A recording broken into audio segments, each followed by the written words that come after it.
बचपन से ही घर में ये एहसास दिलाकर पाला गया कि औरतों को बोलने का हक नहीं है।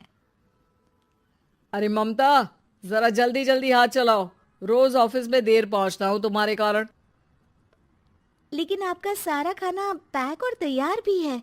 अरे जबान जितनी चलाती हो उतना अगर हाथ चलाती ना तो शायद घर को अच्छे से मैनेज कर पाती। क्या मतलब है? क्या नहीं मिला आपको? मुझे मुझे कौन देगा? ममता भागकर पति को मोजे देती है। वो हर किसी का ख्याल रखती, लेकिन उसके घर में रोज का रोना लगा रहता। अरे माँ, आज स्कूल में टीचर ने मुझे फीस के लिए डांटा। माँ, मुझे अच्छा नहीं लगता कि स्कूल में फीस के पैसों के लिए मुझे कोई भी बात सुनाए। अरे पर बेटा, ये तो पापा करते हैं ना, सारा ऑनलाइन। मुझे तो इसकी जानकारी भी नहीं है। हाँ हाँ, बना लो बच्चों के सामने मुझे बुरा। अरे करता तो मैं ही हूँ, माना, लेकिन मुझे कोई सपना थोड़ी ना आएगा कि बच्चों की फीस जमा करनी है। अरे बताओगी तो तुम ही ना। ममता की अब ये आदत में शुमार हो चुका था। वो हमेशा हर बात के लिए खुद को ही दोषी मानती। एक दिन वो पड़ोस की दोस्त से कहती है, समझ नहीं आता यार, मैं इतनी डम कैसे हो सकती हूँ। बात तो सही भी है ना। अब पति बेचारा नौकरी करे, पैसे कमाए, या फिर ये देखे कि बच्चों की फीस का वक्त है। क्या करूँ यार। पता नहीं, मेरे पति तो सारा काम खुद ही करते हैं। वो तो कहते हैं कि तुम थक जाती होगी, सारा दिन घर बाहर बच्चे तो। अच्छा, ऐसे भी पति होते हैं क्या? अरे क्या बात कर रही है? भाई साहब कभी तुझे किसी बात के लिए सुनाते नहीं? किसने कहा नहीं सुनाते? अरे ये पति चीज ही ऐसी होती है कि बिना पत्नी को सुनाए उन्हें चैन की नींद कहाँ आती है। तो तू भी परेशान रहती होगी कि कैसे, क्या, कब भूल गई। अरे वो तो मुझे बस इस बात के लिए ताना देते हैं कि मैं वक्त पर खाना क्यों नहीं खाती या पार्लर जाकर अपनी साज सज्जा क्यों नहीं करवाती। पड़ोसन बोल ही रही होती है कि ममता के बेटे की आवाज आती है। अरे माँ, क्या हो गया? लग नहीं रहा कि आज आप मुझे पानी भी देगी। अरे कब से खाने के लिए वेट कर रहा हूँ। अरे यार, मैं चलती हूँ। बेटा खाने के लिए वेट कर रहा है, मैंने उसे खाना भी नहीं दिया। अरे 12वीं में पहुंच चुका है तुम्हारा बेटा, उसे बोलो खुद पानी लिया करे। मैंने तो अपने बच्चों को काम करना सिखाया है। अरे यार, खुद की भी तो कोई लाइफ है। माना जब नहीं कर सकते थे तो किया, लेकिन अब इतने बड़े बच्चों की हर बात मानेंगे तो मुश्किल तो अपने को ही होगी। ममता को पड़ोसन की बात में दम तो लगता है, लेकिन करे क्या, आदत भी तो खुद ही ने डाली थी। ममता घर जाती है कि तभी बेटी आ जाती है। माँ, परसों मुझे एक शादी में जाना है। तेरी वो जो लाल वाली साड़ी है ना, उसे दे देना। मैं आज जाकर टेलर को दे दूंगी, वो उस साड़ी से सूट बना देगा। अरे नहीं नहीं तारा, वो मेरी माँ ने मुझे दी थी और उस साड़ी से मेरी काफ़ी भावनाएं जुड़ी हैं। तुमको ना मैं दूसरी साड़ी दे दूंगी। ओके, कोई बात नहीं, लेकिन आज दे ही देना पक्का। तारा माँ की साड़ी से सूट बनवाकर पार्टी में जाती है, लेकिन जब वो पार्टी से लौटती है। क्या है, मैं तो समझ ही नहीं पा रही हूँ। अरे जब वो साड़ी मांगी थी तो ये छल्ली सी साड़ी क्यों दे दी? मैं ही पागल थी जो इस साड़ी का सूट बनवा लिया मैंने। माँ, जानती भी हो कि कॉलेज में मेरी कितनी हंसी उड़ी। तभी वहां ममता का पति सुनील आ जाता है। अरे गवार औरत, जब बेटी साड़ी मांग रही थी तो दे देती ना। अरे पापा, इनके तो इमोशंस जुड़े थे उस साड़ी से। ममता इतने सब के बाद भी कुछ नहीं बोलती। मेरी बेटी की बेइज्जती हो गई। मैं बिल्कुल बर्दाश्त नहीं कर सकता ये। मैं नहीं चाहता कि मेरी बेटी से कोई भी ज्यादा सुंदर लगे पूरे कॉलेज में। जी, वो पढ़ने में तारा बिल्कुल अच्छी नहीं है, उसकी पढ़ाई पर आप ध्यान दीजिए ना।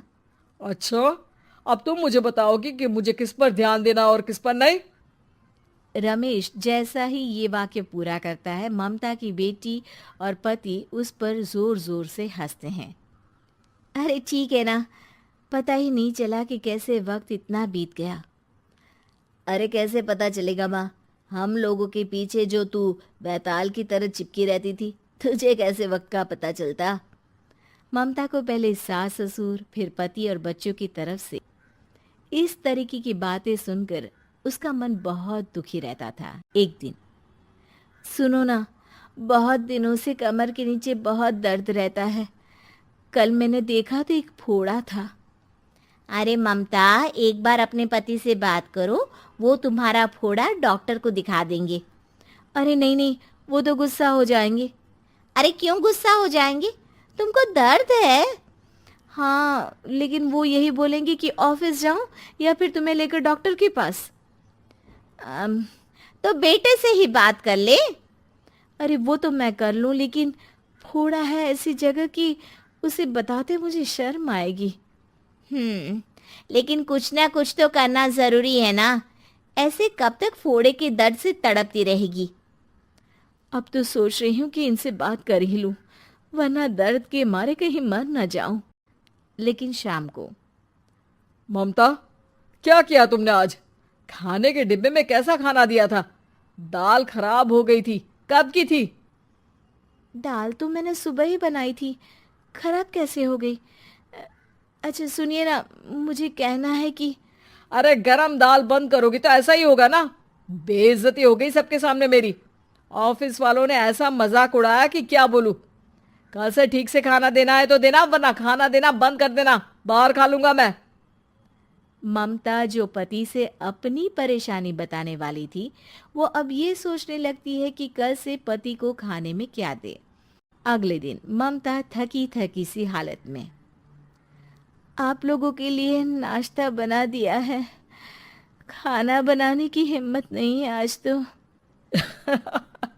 रात भर सोकर थक गई है ना, इसीलिए तो खाना नहीं बना सकती। हिम्मत नहीं हो रही है, मैं बस सोने जा रही हूँ। बस मैडम को सोने का बोल दो, फिर देखो कैसे सोती रहती है। माँ, फिर वही पराठा सब्जी।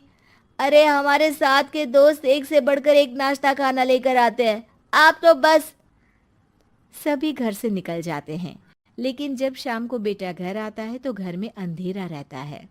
बेटा लाइट जलाता है।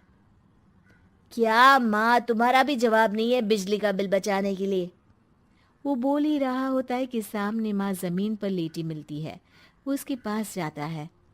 अरे माँ, क्या हो गया माँ? तभी वहां पड़ोसन आती है। अरे बेटा, तुम्हारी माँ के पैर के पास एक फोड़ा है, जिसके कारण ये लगातार कमजोर होती जा रही थी। मैंने उसे पहले ही कहा था कि घर में बता दो, लेकिन तुम्हारी माँ किसी को तंग करना नहीं चाहती थी। तभी वहां डॉक्टर आ जाता है। अरे इनके ऑर्गन में दिक्कत है, कोई बात है जो इनके मन में खटक रही है। अरे नहीं नहीं, इसके मन में कोई बात नहीं है, कोई काम है नहीं ना इसके पास, सारा दिन बस घर में ही रहती है। देखिए, मैं तो ये नहीं जानता, लेकिन हाँ, इनके मन में हमेशा कोई बात रह जाती होगी, इसीलिए उनकी ये हालत है।